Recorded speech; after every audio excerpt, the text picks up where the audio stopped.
Et lorsqu'on est en train de manger, dans le repas, on n'hésite pas du tout à avoir fait un repas avec de l'agneau ou du mouton. Et tout en discutant, ils ne sont pas bêtes, ils savent que nous sommes musulmans. Tout en discutant, on peut commencer à leur parler de la viande halal. Et pourquoi la viande halal? On peut leur expliquer tout ça.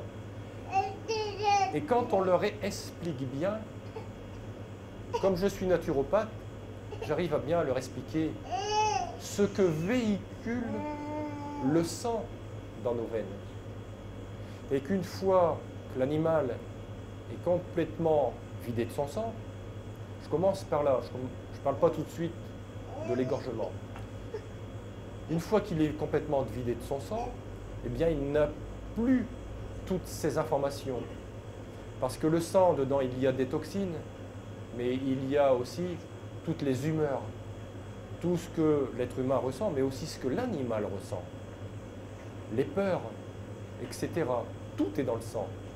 Donc j'arrive à leur expliquer qu'une fois que l'animal est vidé de son sang complètement, la viande, enfin, elle est saine.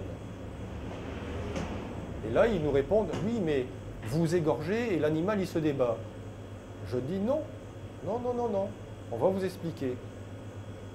Parce que moi, cette question, je l'ai posée à l'imam et il me l'a expliqué.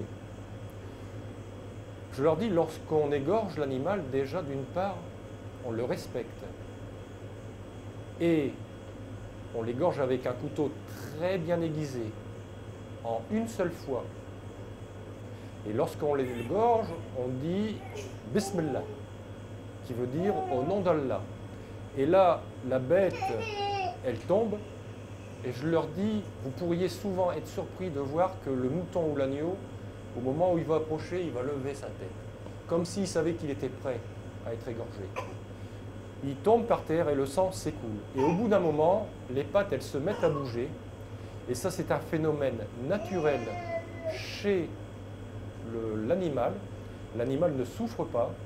C'est un phénomène naturel de pont qui fait comme ça avec ses pattes pour évacuer tout le sang, le reste du sang qu'il y a dans le cœur. Et là, ils sont très surpris. Et après, souvent, ils sont amenés à nous poser des questions sur l'islam. Et on leur répond et on en profite à ce moment-là pour enchaîner. Et souvent, on peut les revoir, ils reviennent, ils nous reposent des questions. Et là, on y va. Mais je pense que, pour moi, je ne dirais pas que c'est le meilleur moyen, mais je trouve que c'est un très bon moyen.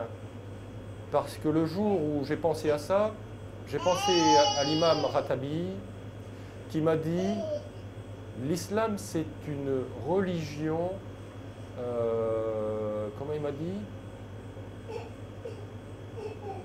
Une religion souple, une religion qu'il ne faut pas prendre avec une trique et puis allez, on y va. Non, non, il faut y aller. Voilà. Et à mon avis, autour d'une table, autour d'un repas, on arrive à passer des messages. Et puis alors, ce qui est bien aussi, c'est que quand l'heure de la prière arrive, on leur dit « excusez-nous, mais là, c'est la prière, on va faire la prière, on revient ». Donc ça les surprend. Je pense que c'est un bon moyen de communication pour, on va dire, les croyants et les non-croyants. Parce que chez nous, pratiquement tout le monde, souvent 90% des bébés sont baptisés, et quand ils grandissent, il y en a, ils croient, il y en a, ils ne croient pas, ils ne savent pas pourquoi ils ont été baptisés. Donc c'est un bon moyen de communication.